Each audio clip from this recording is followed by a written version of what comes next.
ठीक, देखिए इसमें हम यूज करेंगे पाइथागोरस थ्योरम। पाइथागोरस थ्योरम में क्या काम करेंगे, ये आपका हाइपोटेनस है, ये आपका परपेंडिकुलर है और ये आपका बेस है। हमको बेस फाइंड करना है, तो यहाँ से आप निकालेंगे h square equal to B square plus P square. ऐसा काम करेंगे पाइथागोरस थ्योरम के अकॉर्डिंग। h की जो वैल्यू है वो है 25 माइनस क्यू आर का होल स्क्वायर हो जाएगा, इक्वल b की जो वैल्यू है v की वैल्यू माना कि क्यू आर ही है, उसका नाम ही डायरेक्ट रख ले, क्यू आर का स्क्वायर हो जाएगा।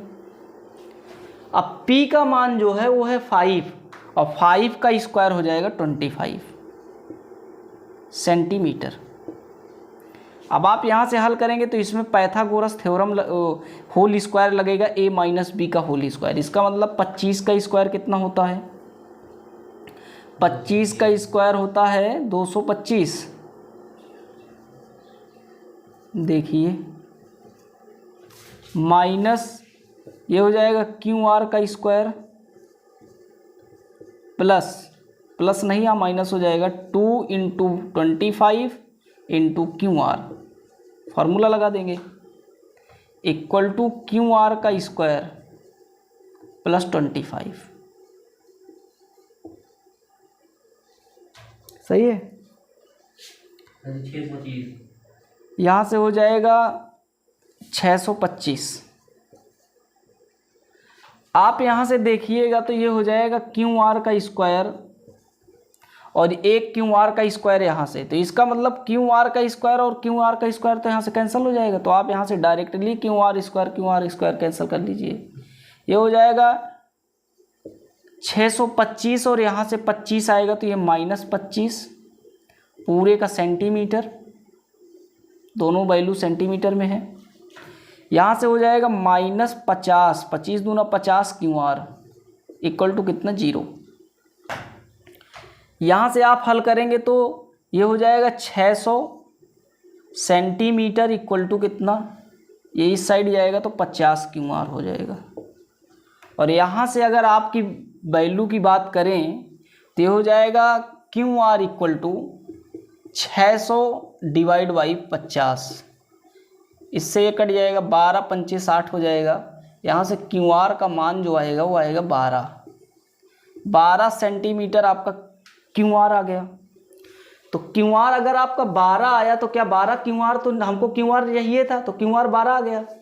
अगर आपका ये 12 आ गया सेंटीमीटर तो बताइए ये कितना होगा। तो 25 में तो 12 घटाएंगे क्योंकि क्यू आर के मान तो 25 है, वो 12 है, तो ये हो जाएगा 25 माइनस 12, ये हो जाएगा 13 के बराबर, 13 सेंटीमीटर। अब आप सारी वैल्यू को निकाल सकते हैं। यहाँ से साइन पी देखेंगे तो sine P equal to P बटा एच।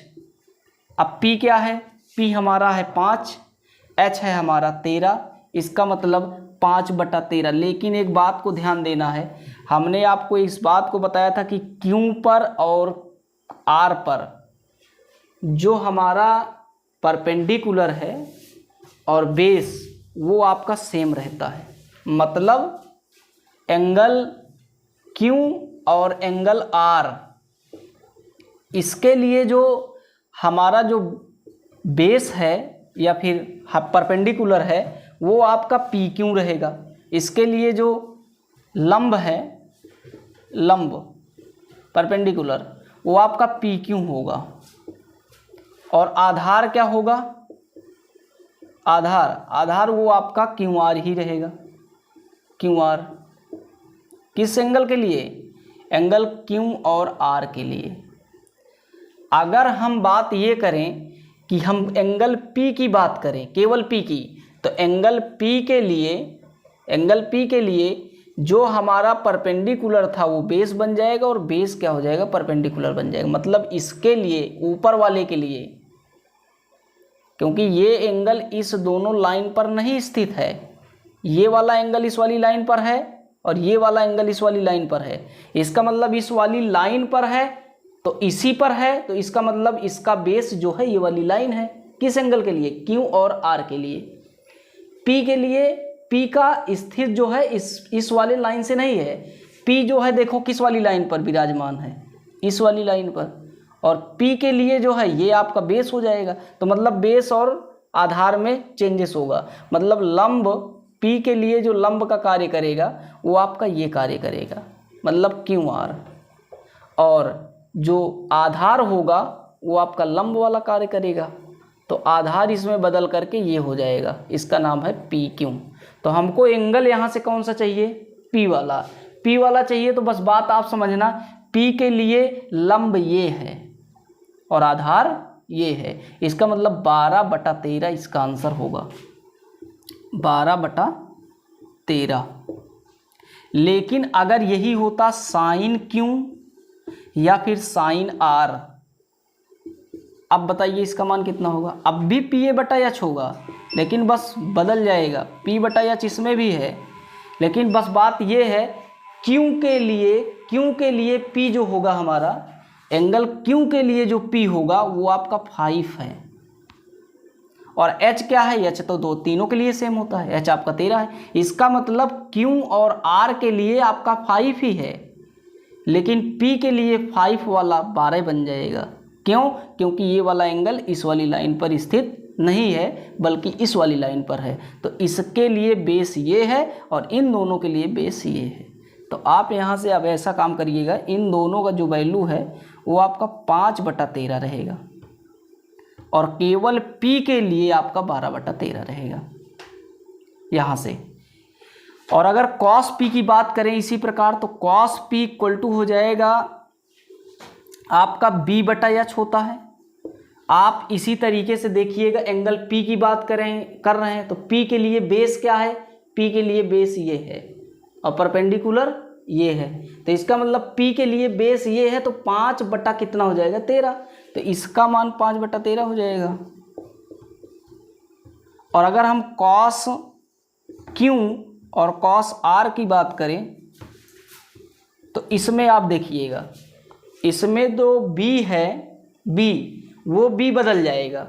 अब B क्या था, P के लिए B का काम ये था, Q और R के लिए B का काम ये होगा। तो इसका मतलब इसका आंसर जो आएगा वो B/H जो हो जाएगा वो 12/13 हो जाएगा। अब आप समझ लीजिए, Q और R के लिए हमारा कार्य वही होगा, बस P के लिए चेंज होगा। तो P मतलब ऊपर है ये वाला एंगल, और कभी भी जब किसी ट्रायंगल में चर्चा ऊपर वाले एंगल की हो तो उस समय जो आपका परपेंडिकुलर होता है वो उसके अकॉर्डिंग, इस वाले एंगल के अकॉर्डिंग वो बेस बन जाएगा, और जो परपेंडिकुलर है वो आपका बेस, और बेस जो है परपेंडिकुलर, मतलब थोड़ा सा चेंजेस होगा।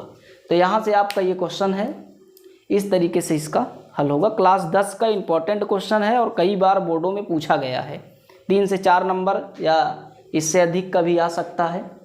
और ये क्वेश्चन इसलिए आ सकता है क्योंकि इसमें वैल्यू को दिया नहीं है स्पष्ट, और हल करके निकालना पड़ेगा, इसलिए आने के चांसेस इसके ज़्यादा हैं। आगे देखिए,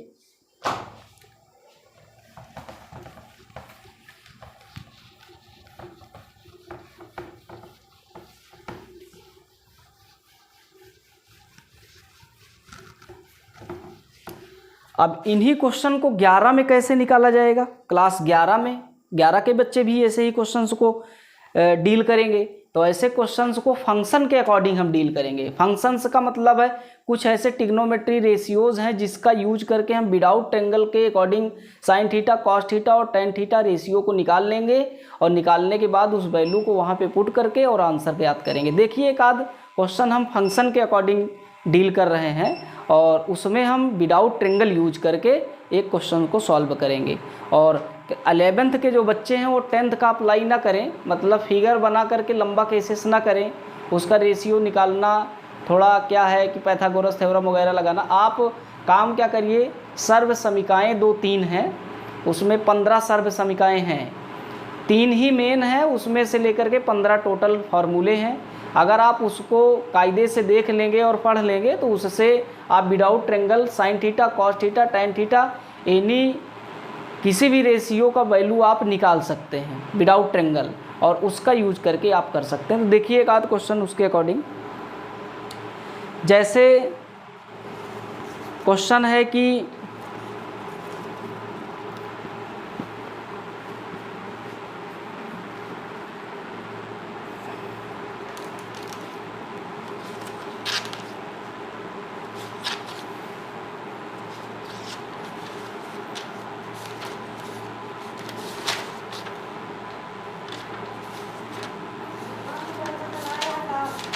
हम्म हाँ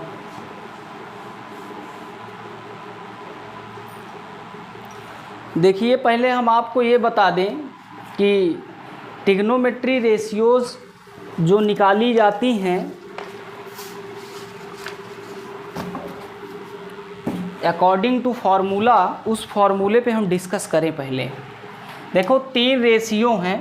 पहले रेशियो है आपका sine square theta plus cos square theta equal to 1।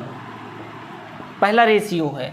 इस रेशियो से कम 5 फार्मूले क्रिएट होंगे। पहला फार्मूला है, अगर हम इधर उधर करें तो ये हो जाएगा sine square theta equal to 1 minus cos square theta. ये फार्मूला कार्य क्या करेगा? साइन दिया है कॉस बनाने के लिए, कॉस दिया है साइन बनाने के लिए। जल्दी में कोई भी फार्मूला दिया रहेगा उसी के अकॉर्डिंग कार्य होगा। ऐसे मान लो इसको कर दें cos square theta equal to 1 minus sine square theta. 3 हो गया। एक हो गया कि अगर हम इससे स्क्वायर मुक्त करें तो ये हो जाएगा साइन थीटा इक्वल टू कितना, रूट के अंदर 1 माइनस कॉस स्क्वायर थीटा। एक रेशियो ये है। और यहाँ से हो जाएगा एक कि cos theta equal to 1 minus sine square theta. इस पर रूट लगा दीजिए। तो 5 फार्मूले आपको यहाँ से दिख रहे हैं। इन सब का बराबर यूज होता रहता है। आपको सिर्फ वैल्यू निकालने के लिए ऐसा यूज करेंगे कि साइन से कॉस कैसे बनाया जाए।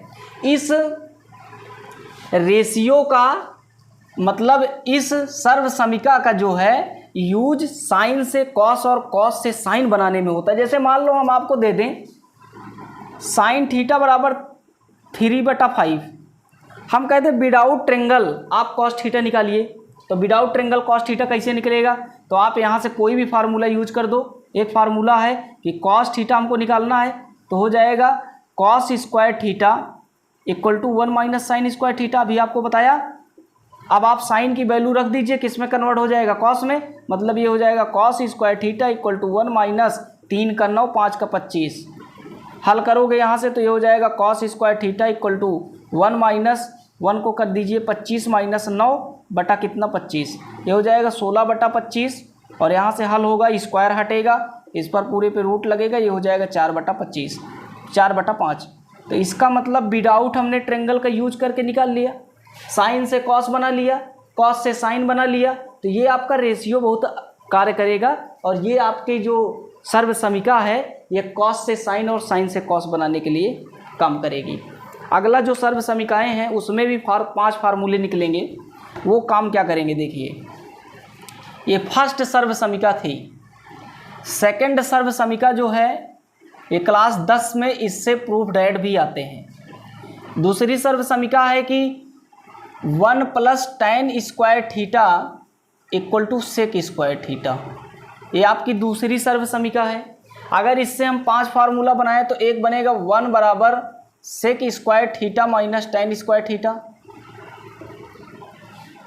यहाँ से आप देखिएगा तो एक यहाँ से बनेगा कि 1 प्लस tan स्क्वायर थीटा, और ये रूट यहाँ से स्क्वायर हटाओगे तो ये आपका अंडर रूट हो जाएगा बराबर किसके, सेक थीटा के।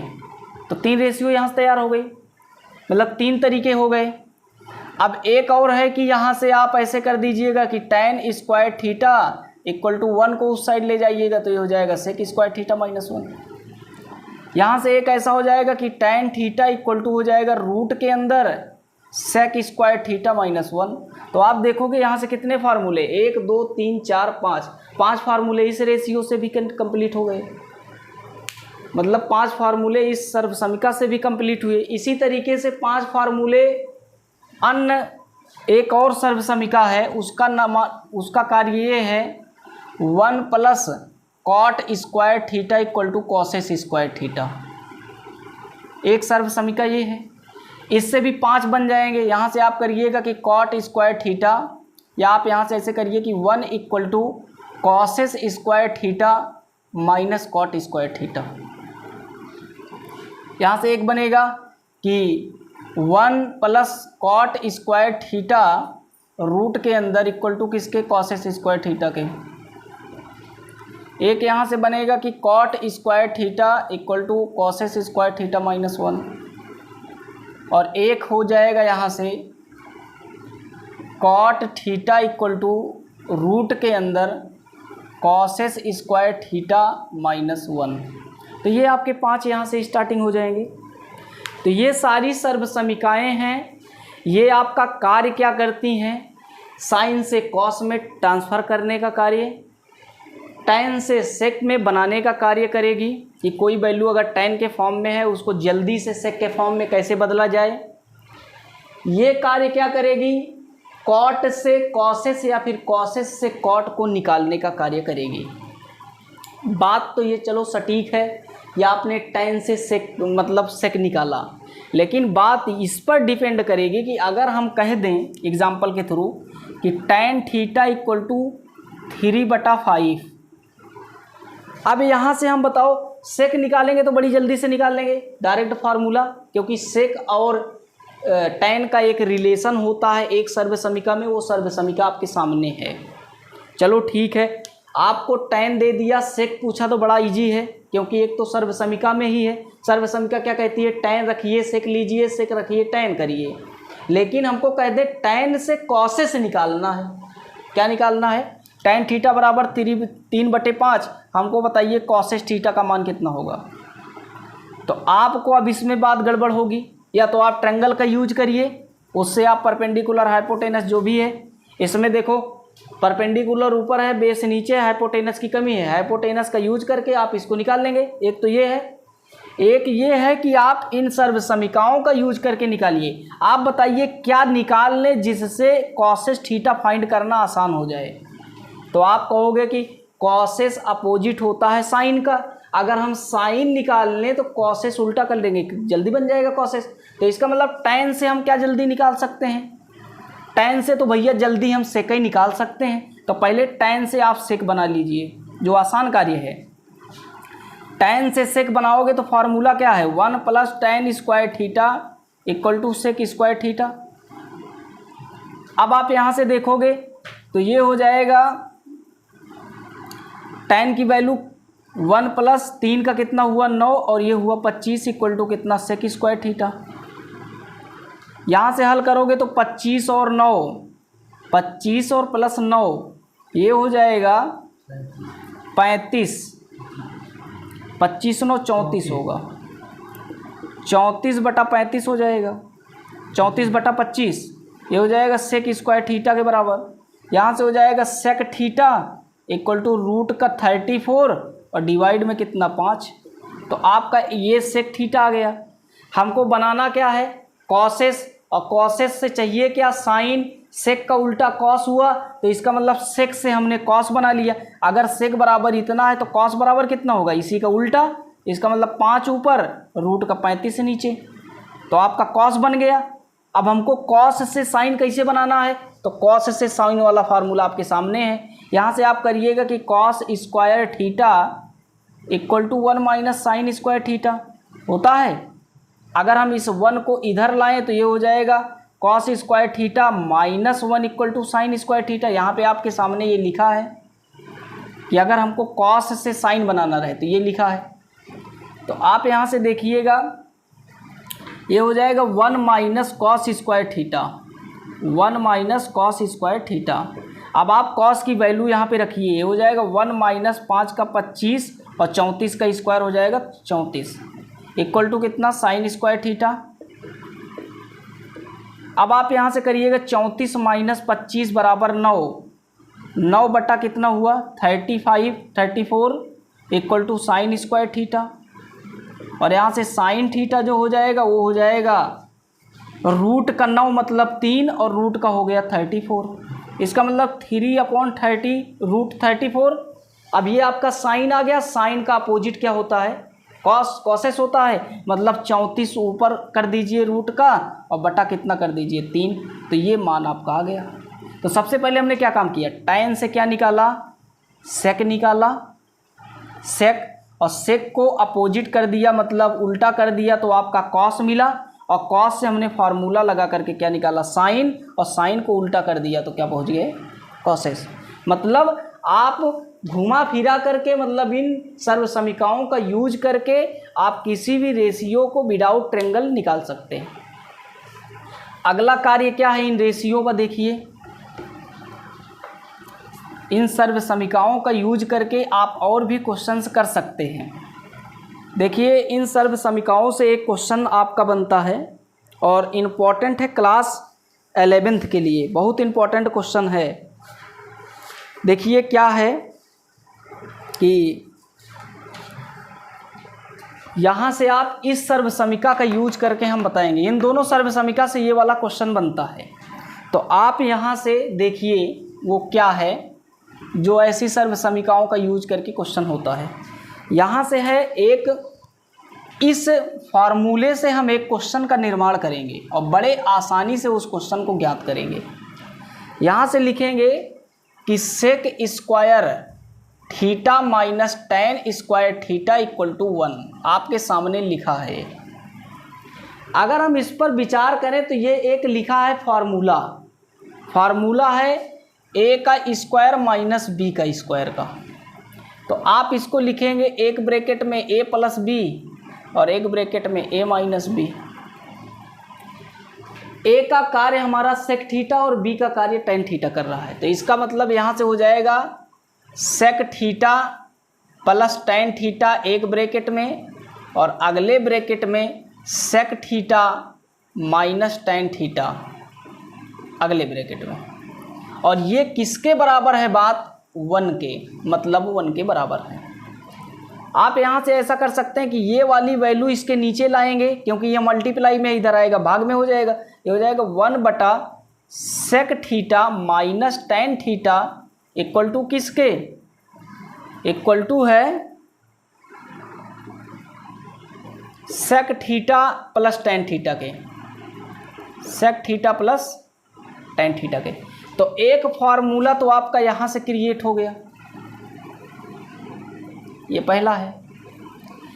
अगर आप sec theta plus tan theta यहाँ रखे हैं, इसको नीचे ले गए हैं, तो अगर आप चाहो तो इस बात को यहीं पे रख लो, इसको नीचे ले जाओ, तब भी तो कर सकते हो। तो मतलब एक यहाँ से ऐसा बन जाएगा कि 1 बटा sec theta plus tan theta, तो ये किसके बात इक्वल हो जाएगी? ये हो जाएगी sec theta minus tan theta के। तो इसका मतलब ये है कि अगर आपका sec theta plus tan theta दिया है तो उसका माइनस वाला नीचे रहेगा, और जब माइनस वाला दिया है तो प्लस वाला नीचे रहेगा। अब आपको हम एक क्वेश्चन इसके अकॉर्डिंग सिखाते हैं कि ये वाला टाइप्स या फिर इसके कैसे क्वेश्चंस होते हैं। देखिए इसी तरीके से अगर हम इस पर भी विचार करें तो यहाँ से फार्मूला उस वाले सर्व समीकरण से बनेगा कि 1 upon cosec theta minus cot theta जो होगा बराबर होगा किसके? Cosec theta plus cot theta के, पहला। इसी तरीके से और दूसरा जो होगा वो होगा 1 बटा cosec theta plus cot theta equal to किसके? माइनस के बराबर, मतलब cosec theta minus cot theta के बराबर होगा। अब आप यहाँ से इन फार्मूलों का यूज करके देखिए एक क्वेश्चन ऐसा बनता है। इस क्वेश्चन को हम लगाने का प्रयास करेंगे। वैसे लगाने का इसके अलावा भी तरीका है, मतलब चाहे आप इसको यूज करके करिए या फिर इसके अलावा आप जो हम कह रहे हैं उससे भी यूज कर सकते हैं, लेकिन ये बेस्ट तरीका है ऐसे क्वेश्चन से निकालने का। एक क्वेश्चन है आपको सिखाते हैं, क्लास 11 में भी पूछा गया है, एनडीए में तो काफ़ी बार पूछा गया है ये क्वेश्चन और मोस्ट इम्पॉर्टेंट क्वेश्चन है। क्वेश्चन लिखा है कि theta is a acute angle, theta जो है एक